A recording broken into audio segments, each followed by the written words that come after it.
hier et aujourd'hui, mais parfois nous sommes saisis et parfois tenus par des responsabilités qui font que nous ne pouvons pas être partout. En tout cas, ce qui est sûr, nous tous nous souhaitons avoir ce don d'ubiquité, mais il est impossible. Étant donné que ce don est impossible, nous pouvons de temps en temps nous offrir le luxe d'être présents, même si on n'est pas physiquement là. Ce qui signifie que j'étais de tout cœur avec vous. J'étais un absent présent. Je m'appelle, et je fais comme ça se faisait au primaire. Oui, tout à fait, c'est important. On a souvent tendance à rompre avec la tradition. C'est une catastrophe. Il n'y a pas de solution de rupture entre la tradition et la modernité, c'est une ligne continue. Et ce qui fait que parfois c'est bien de se souvenir de l'histoire, puisque c'est en tenant compte de l'histoire qu'on peut mieux maîtriser l'avenir, c'est-à-dire ce qui va advenir.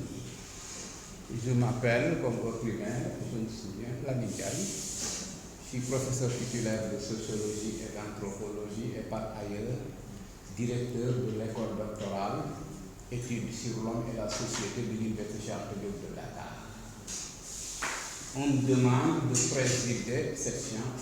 C'est un honneur surtout qu'on parle ici de questions qui nous interpellent tous et à laquelle ou auquel nous tous, in petto ou publiquement, nous ne cessons d'y réfléchir. Chacun a sa façon de voir cette question, puisque c'est d'autant plus vrai que c'est pris en charge par les scientifiques qui en ont fait un concept, quoi. Et ce qui fait le charme du terme, c'est un concept, et l'une des particularités du concept, c'est qu'il est flou. Chacun a sa façon de le voir. Et en fonction de nos disciplines, nous essayons de donner du sens au terme. C'est ce qui fait que jamais on aura l'unanimité par rapport à cette question. On reviendra sur ça, parce que simplement, j'ai aussi ma vision du monde par rapport à ce concept. Donc, sans trop tarder, nous allons donner la parole au dernier conférencier, qui n'est pas dernier, c'est-à-dire, parce que vous êtes le dernier à intervenir par rapport aux communications. Semble-t-il, si j'ai bien compris ce que Cheikh m'a dit. Donc, nous allons vous donner la parole afin que vous nous fassiez une conférence sur toujours les questions de laïcité. Je crois que ça porte encore sur cette question qui nous réunit tous ici. Encore une fois, merci de m'avoir invité ici et c'est un plaisir d'être là. Cher, merci.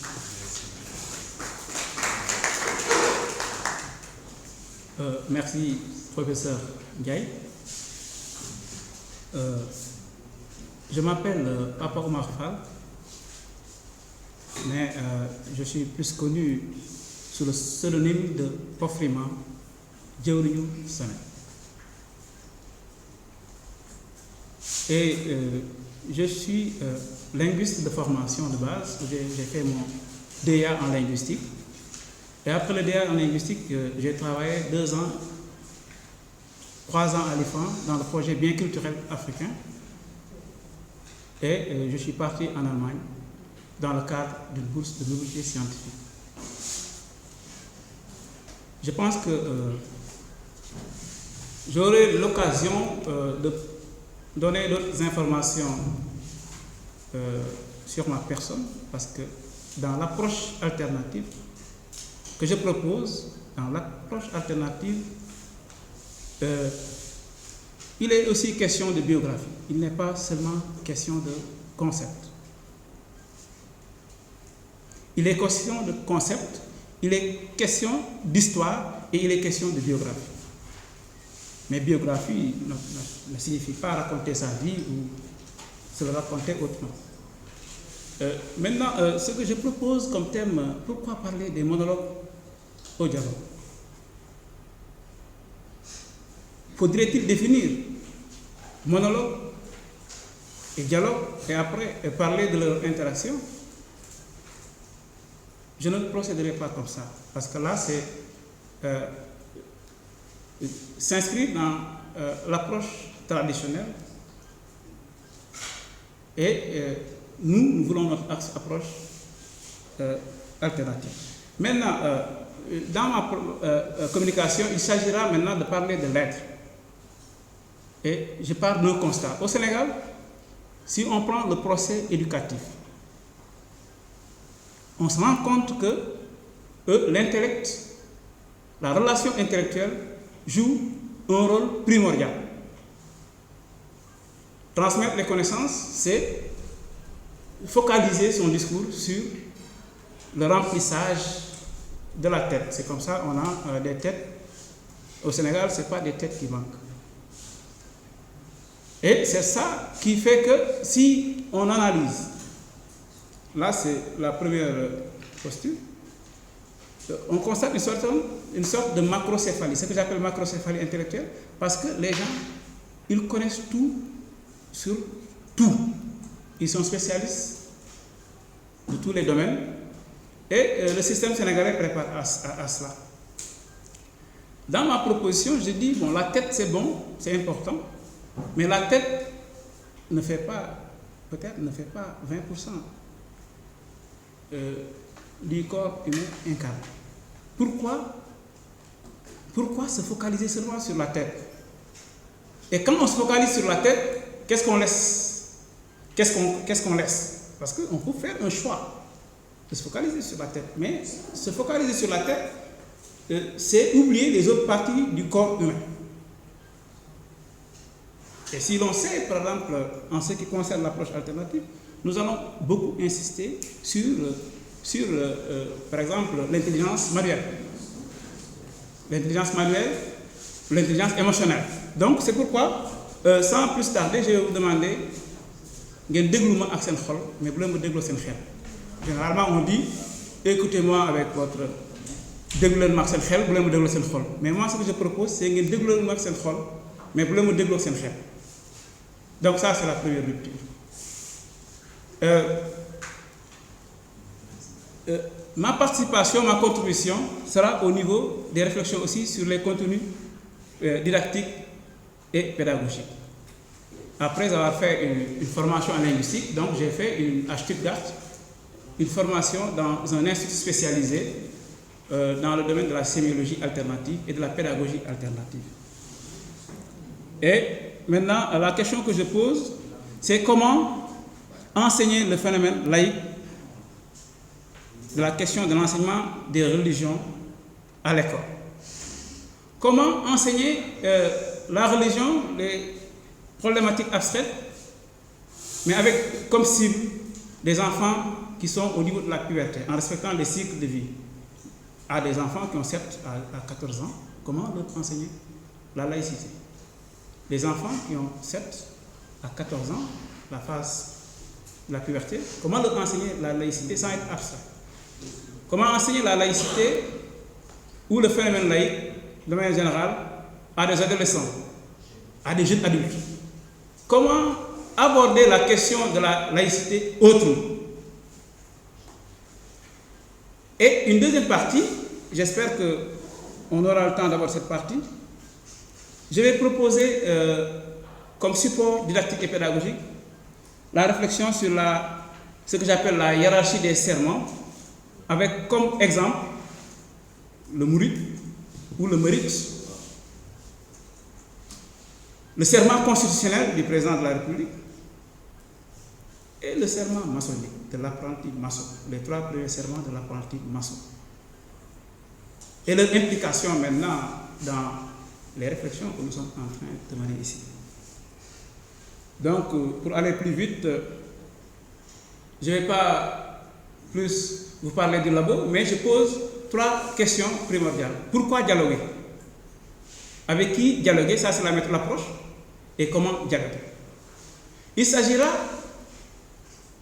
par rapport à ces questions-là, de voir est-ce que, par exemple, si on parle du serment, des 3 types de serments que je propose, est-ce qu'il y a une relation de complémentarité? Ou est-ce que c'est des serments qui s'excluent mutuellement? ou est-ce que c'est des segments, parce que s'exclure mutuellement ne veut pas nécessairement dire négation. Est-ce que c'est des segments, c'est des serments qui se nient? Et là, je propose une autre clé pour permettre de lire ça de manière alternative. Ça, c'est une des paroles, des belles paroles qui nous vient de Mam Cheikh, Mam Abdou Aziz Sy. Mam Abdou Aziz dit, selon un de mes informateurs, kuy sàmm ay rabu àll benn yat doy na sa gétt ga gétt maanaam le troupeau waaye kuy sàmm ay doomi aadama ñaari yat doyu ci kenn ku nekk ndaxte ni muy xëy dafay wute ak ni muy gonte. Ne me demandez pas de traduire, je ne traduirai pas. En retour de l'Allemagne, après avoir été initié plus ou moins à la pédagogie alternative, je me dis, je viens au Sénégal, mais je ne vais pas m'inscrire dans les discours. Je vais essayer de développer des programmes parce qu'au Sénégal, on se rend compte que l'école française prend en charge, si on prend des références sur la langue, 30% de la population. Et quel programme a-t-on conçu pour les 70% hypothétiques qui sont laissés en rade? Et là, j'ai développé un atelier de rue où je prends des coins de rue et je me mets à faire des performances, je produis. Ce qui fait que si on prend la cible de 7 à 14 ans, ces enfants qui viennent à la boutique par exemple, là, me trouvent. Mais qu'est-ce qu'il est en train de faire? Je ne propose pas de questions aux enfants, c'est les enfants qui me trouvent. Mais qu'est-ce qu'il fait là? Comment il le fait? Et maintenant, il suffit de rester une semaine dans un coin et les enfants sauront tout ce qu'on leur propose sans qu'on ait besoin de leur expliquer la chose. Parce que c'est des enfants qui voient la chose, qui ont un contact direct avec cette réalité-là. Là, je poursuis. Là, par exemple, c'est un enfant qui était avec sa mère. Je me mets dans le coin de rue, là, comme ça, et je vois un enfant qui se débat avec sa mère. Mais maman, je veux dessiner. Il y avait un combat rude, parce que la maman était occupée. Les adultes ont d'autres préoccupations, et les enfants ont d'autres centres d'intérêt. L'enfant me trouve en train de dessiner, il me dit, mais attends, mais est-ce que je peux dessiner avec vous? Est-ce que je peux dessiner avec vous? Et là, je lui dis, pourquoi pas? Il y avait une lutte rude avec sa maman, à l'issue de laquelle l'enfant a su convaincre, parce que un enfant engagé, et j'ai donné un tabouret à l'enfant. Les tabourets que je montre comme ça. Et l'enfant s'est assis dans un coin de rue, et on a commencé à dessiner ensemble. Donc, là, voilà, quand on pense alternatif, voilà une petite illustration. Là, c'est une sœur qui est ici, que j'appelle ma fille. Elle était occupée à la biennale parce que dans la rue, j'ai fait 60 planches sur des questions du monologue et du dialogue, avec comme arrière-fond, voilà, avec comme arrière-fond la lutte que se mènent les chapelles, que ce soit la franc-maçonnerie,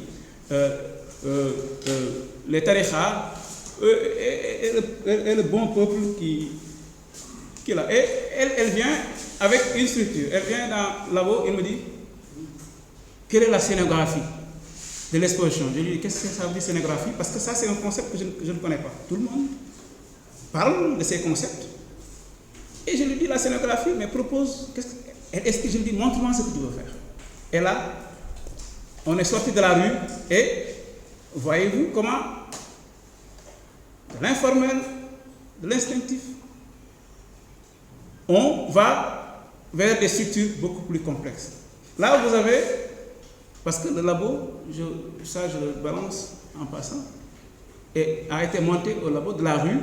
On a quitté la rue pour aller investir maintenant à l'université, qui est le cœur du système élitiste, où il y a des types de formation, un rapport à la connaissance qui est inconnu là-bas. Et là, vous avez 60 élèves de Kennedy qui ont occupé le labo pendant 7 heures de temps et ont été formés par les volontaires que j'ai formés. Donc, de rien, on poursuit. C'est-à-dire, Dara à tous, Dara ne signifie pas, c'est pas le nerf, Dara.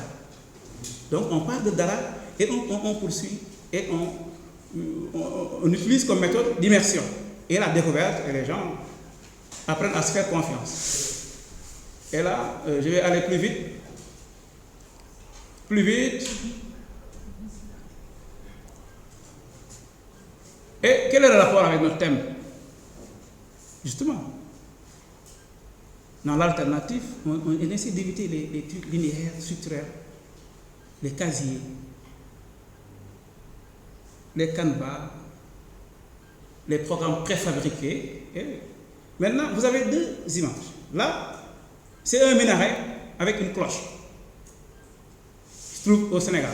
C'est la grande mosquée de Saint-Louis. Il y a une cloche. Bon, je me demande, parce que les laïcs se sont dit un jour, bon, ces musulmans-là nous dérangent et perturbent notre sieste. Est-ce qu'ils ne peuvent pas faire l'appel du muezzin avec une cloche? C'est musical et c'est relax. Je me pose la question, est-ce que cette cloche a été utilisée par ces musulmans, par l'imam? Ça, je ne sais pas. Minaret, cloche. Et là, vous avez un marabout de la Tijaniya et un acteur du dialogue interculturel. L'abbé Jacques, je pense que c'est l'abbé Jacques. Et voyez-vous, c'est quoi le monologue, c'est quoi le dialogue? Ça, c'est le dialogue. Plus loin, voyez-vous, utilisez vos sens, lisez si vous pouvez. Et là, je pose une question, laïcité, adoption de la séparation de l'État et des églises et des mosquées. Là, ce que je propose comme clé, c'est le bonnet. Le marabout porte le bonnet et les policiers, les gens de la sécurité portent le bonnet et c'est l'État. Mais le reste n'ont pas le droit de porter le bonnet. Ça, c'est comme ça. Et je me pose des questions. Ceux qui peuvent lire, bon, lisez. Et ça me rappelle l'assertion brutale de professeur Diaye hier. La République, comment il l'a appelé encore, maçonnique des 4 communes.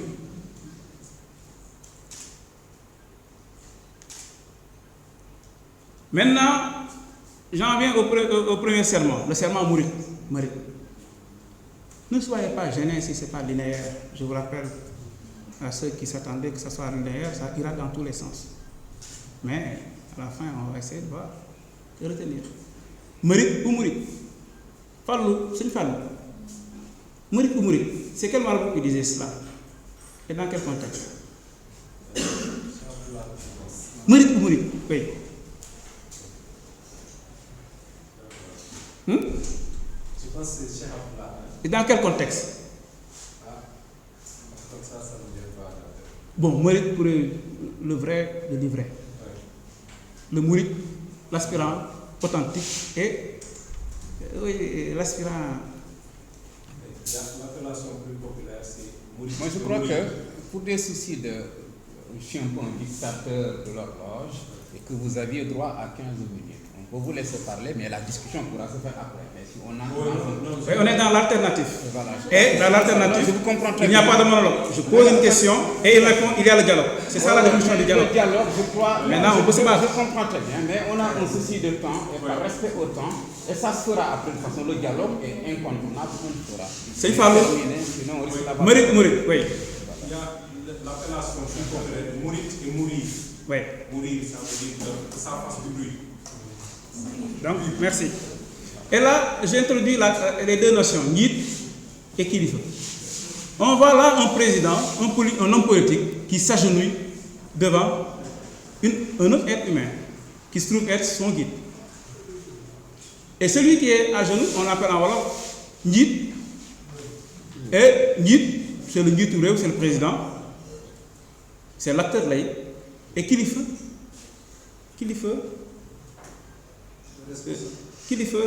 ça renvoie à des dimensions essentialistes. Il est kilifa. Mais on voit que le Njit vient s'agenouiller devant son kilifa. Et je vais demander maintenant la question de savoir, adoption de la séparation de l'État et de la religion. Qu'en est-il ici? Et là, vous regardez l'attitude du Njit, du disciple, la tête est penchée. Maintenant, on ne définit pas, on n'entre pas en rapport avec les supports de manière conceptuelle, définitionnelle.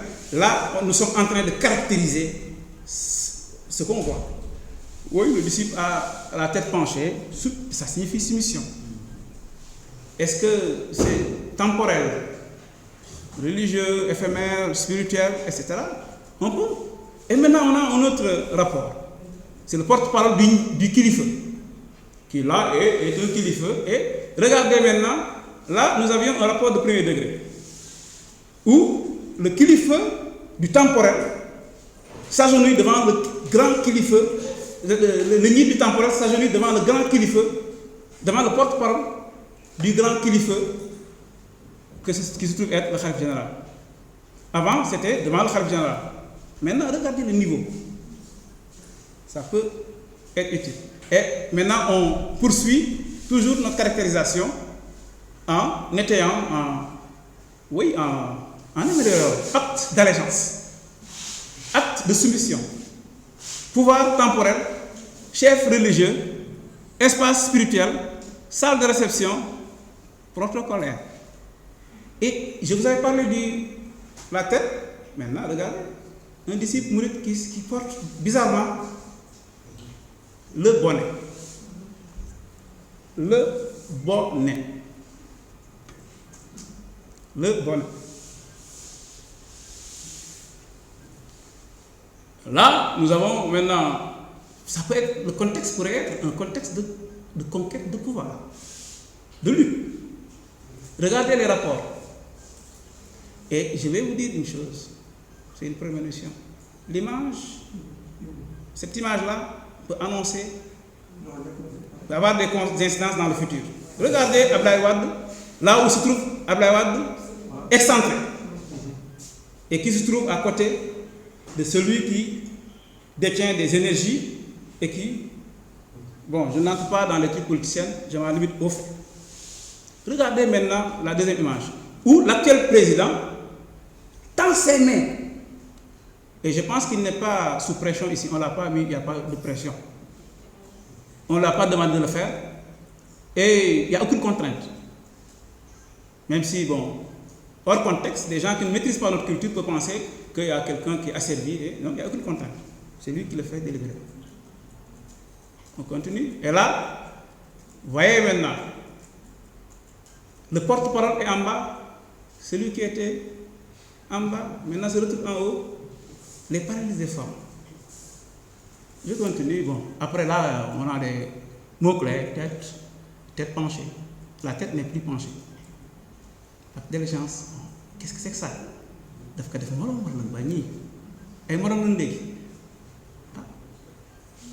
Et maintenant, je vous rappelle, regardez.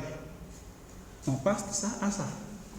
Je ne vais pas insulter votre intelligence. Justement, apprendre à faire confiance aux gens. Je sais que vous avez compris parce que nous avons le même référent culturel, plus ou moins. Regardez maintenant, ça c'est la synthèse. Bon, ceux qui savent lire encore peuvent lire. Moi, ceux qui savent lire, bon, peuvent lire. Comme je veux éviter de monologuer, lisez vous-même. Je ne vous contrains pas. On poursuit. Maintenant, le serment constitutionnel. Là, on a quitté le serment Mourid ou Mourir ou Mourid. Et maintenant, là, on a un président, un homme fort. Regardez comment il est habillé. La posture, les symboles de l'État. Et regardez ce qu'il dit. Chikanamu, Yalla, Ak Chikanamu, Askanu, Sénégal. Et ça, c'est dans la Constitution du Sénégal, article 37. Dans les discussions, on avait dit que le mot, la laïcité n'apparaît que sous forme d'un adjectif. Et là, on a le nom de Dieu qui apparaît. Si kanam yalla, si kanam ak le peuple sénégalais, les attributs de la souveraineté nationale. Et ceux qui savent lire aussi peuvent continuer à lire.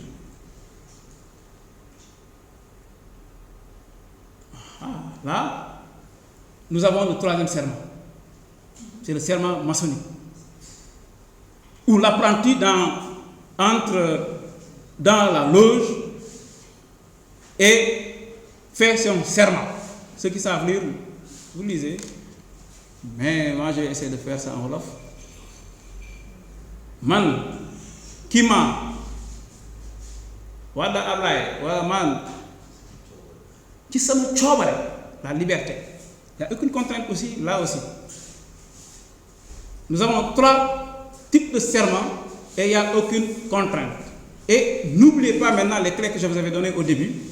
Est-ce que les serments sont complémentaires? C'est-à-dire quand je fais un serment chez mon calife, je peux faire un serment devant le peuple et devant Dieu. Et je peux entrer dans des espaces tels qu'une loge et je fais mon serment. Quelle est la conséquence? Quelle est la conséquence? Voyez-vous? Maintenant, ça c'est important. Le maître, on a un rapport entre ce triptyque. Dans le jargon maçonnique, il y a le surveillant qui est là derrière avec sa lance. On a l'aspirant, bon, qui peut signifier, bon, je ne fais pas d'analogie avec Mourid, l'aspirant, je ne sais pas, bon, c'est 2 types d'aspiration. Il se met à genoux, une corde au cou, un livre ouvert, les yeux bandés. À quoi sert ce livre? Au moins, moi, quand je vous demande de lire, je vous prends quelque chose. Et je ne bande pas vos yeux. Mais là, 3 bougies. Quelqu'un qui a les yeux bandés, bon, est-ce qu'il va, ça va servir à quelque chose? Et quelqu'un qui, de manière agressive, tient un objet ou menaçant. Et il lui dit, Bisbo Djalgate Sawad, oui, xamal ne dootoo janoog ci biir sa mbokk yooyu maanaam franc-maçon yi ci àddina lu dul ay fayantukat ay fayante kuréelu franc-maçon ak yu baax c'est la vertu, hein. Voyez-vous maintenant parler de la laïcité de manière alternative, ça pourrait plus ou moins ressembler à ça. Et on aurait pu analyser les espaces, les polarités, espace fermé, espace public. Quand le président Abdoulaye Wade faisait son serment, le djebelou, devant le khalife, est-ce que c'était un espace public ou privé? Je pose une question. Parce que dans l'alternative, on n'est pas obligé de tout connaître. Nous construisons les choses ensemble. Est-ce que, bon, c'est un espace initiatique? Est-ce que c'est fermé? Est-ce que c'est privé? Et là, je vous donne une minute qui reste pour lire le texte. Parce qu'on communique avec la voix, mais on communique avec l'écriture. Un volontaire peut lire le texte à haute voix. Si vous voulez, vous pouvez lire. La coalition qui gouverne le pays est simplement politique. On ne nous entend pas, il faut qu'on le dise. La coalition. Oui, vous prenez le micro. Des monologues au dialogue, bon, ça c'est un type de dialogue. Oui.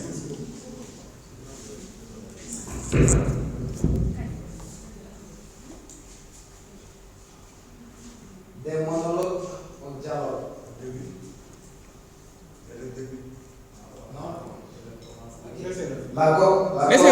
Oui, vous le laissez, il lit. Maintenant, si quelqu'un lit mieux, bon, on peut lancer un concours de lecture. La coalition qui gouverne le pays était simplement politique.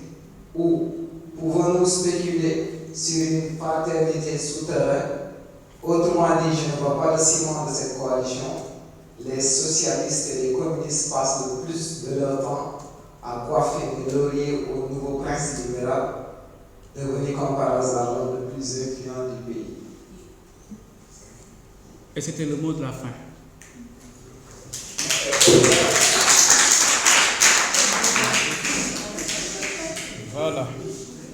Merci. Merci, M. Fall. Je crois que la communication